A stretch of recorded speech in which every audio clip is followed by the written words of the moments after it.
WWDC 2020 is in full swing, and we're happy to have today here with us Senior Principal Analyst with Gartner, Tuong Nguyen, to talk to us a little bit more about some analysis, some highlights from the conference, what your thoughts were here, Tuong, on some of the things that we learned, the things we were hoping to learn, and just your overall impression. So just out of the gate here, it's a very different looking, different feel to this conference, as it's had to be virtual.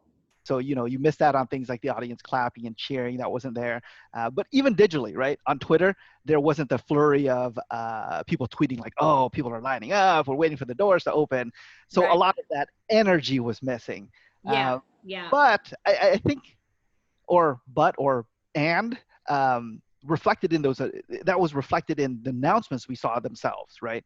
What I mean is, although we saw or we heard about a lot of new features and functionalities, the trend that has been persistent over both the spring and fall Apple events has been that this is really about incremental improvements on existing functionality, right? So for example, hey, here's a new, better way to organize your applications, manipulating widgets, how call notifications are handled.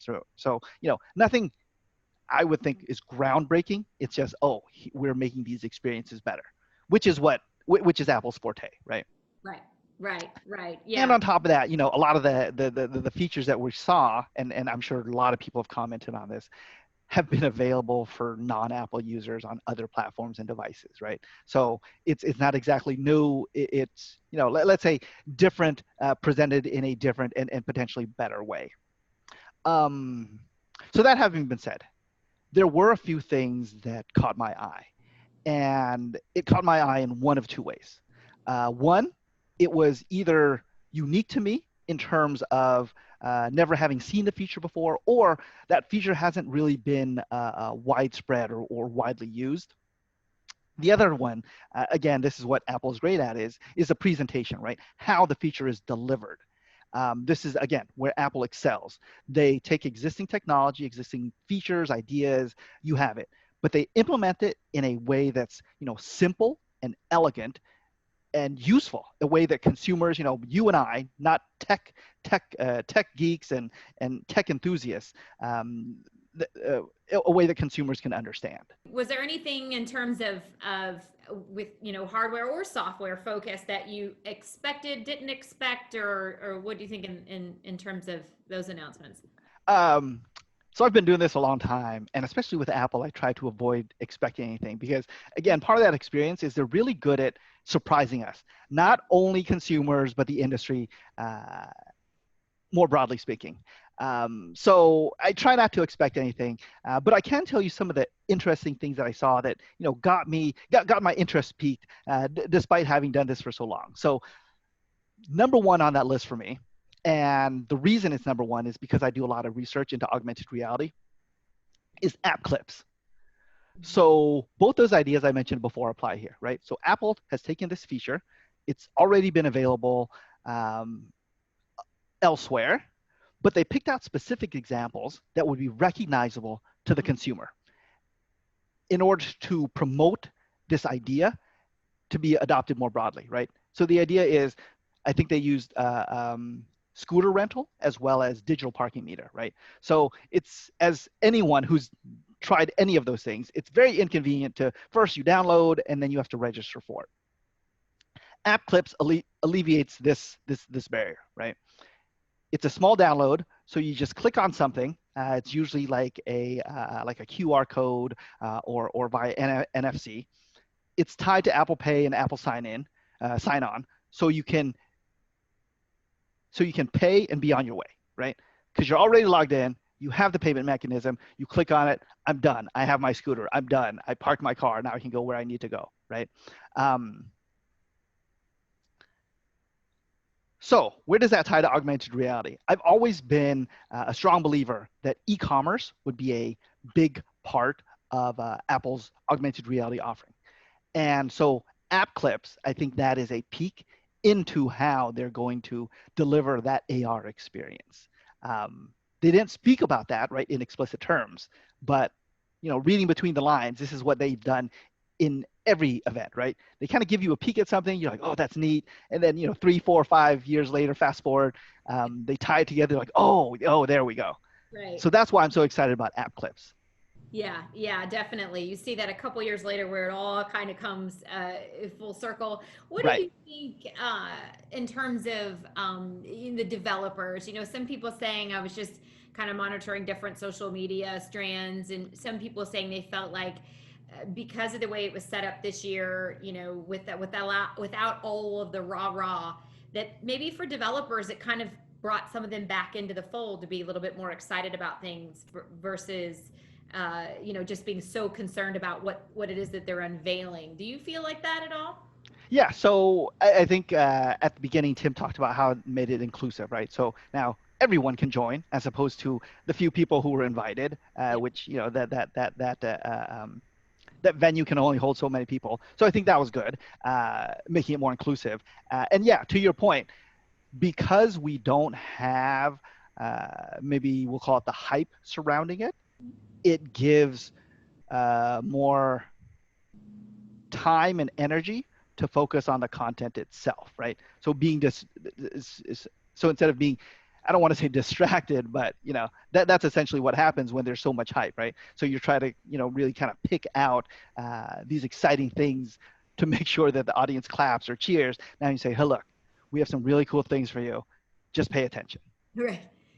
Yeah, yeah. Maybe bring it back in that way to make some people excited that it kind of, lost interest a little bit through the years. Uh, Exactly. what do you think about people moving from Chrome? A lot of people saying, this is going to be the year that we're going to be all moving away from Chrome now with all this. What do you think there?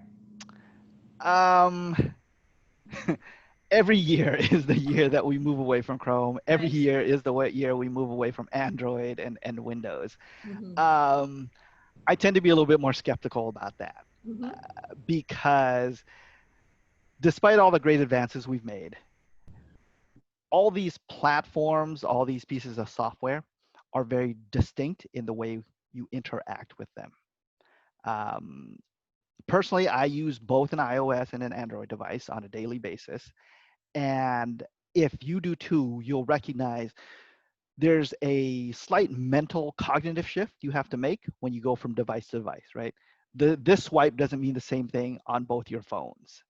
And the analogy I like to make here is driving stick versus automatic.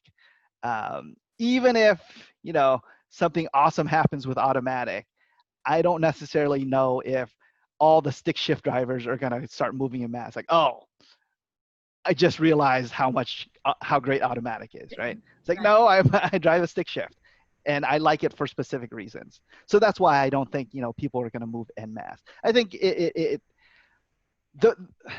the value there is innovation and competition, Mhm. right? Your competitor upped the ante, you need to up the ante now. And the benefit is to the consumers, not so much me switching back and forth. Right, right. Yeah, that's a good analogy there to use.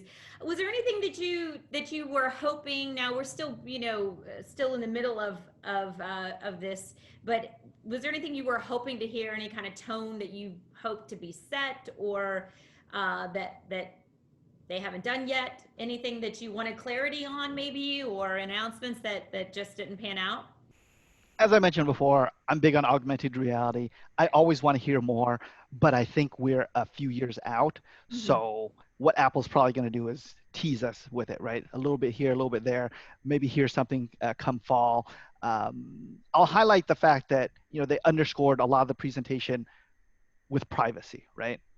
I think this is a big issue for a lot of people, and it's the way that Apple differentiates itself from a lot of products and services that consumers are exposed to today. And it's important because it impacts how we view the Apple brand, right? And it's underscored every time, and this is happening more often than we would probably like it, but every time there's a breach of privacy or security, right? Every time that happens, Apple can say, see, that's why you should use Apple, right? And that's important.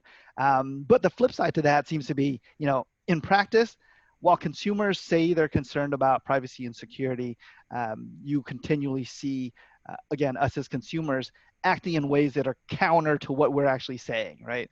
Like I'm sharing too much stuff on social media. I'm, clicking on random links that I shouldn't be.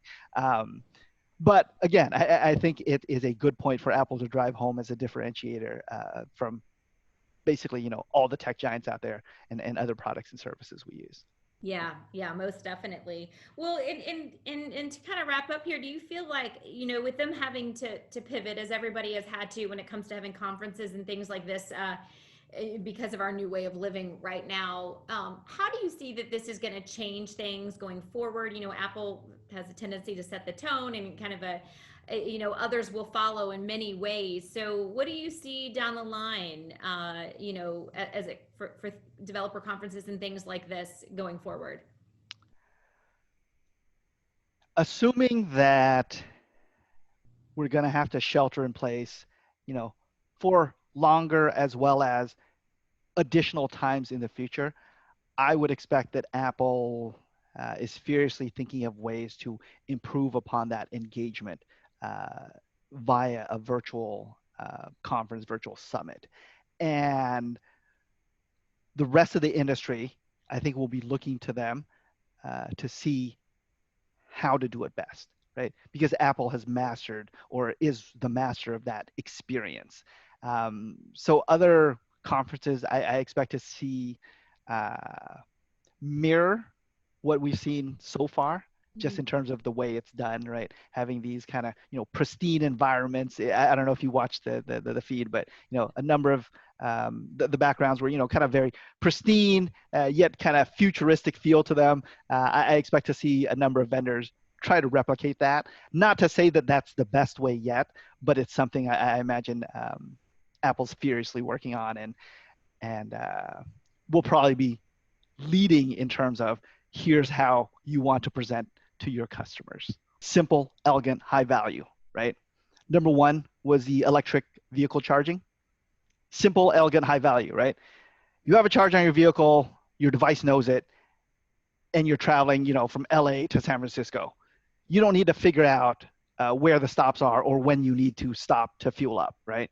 It maps it out for you and it tells you which are the compatible stations, right? Simple, elegant, high value. The other one was adding your license plate to your device. Right now it's in China, right? So there are certain days that you can drive into the city for pollution reasons, I believe. But this exists in other countries as well. And so some people might dismiss that as some kind of frivolous feature, right? Saying, it's not that difficult to figure out which days I can drive. But the idea here, or you can make the same argument about a paper map. Why do you use GPS? There's a perfectly good paper map right there, and it's not hard to use, right? The idea is it's ease of use and decreasing cognitive load, right? Simple, elegant, useful.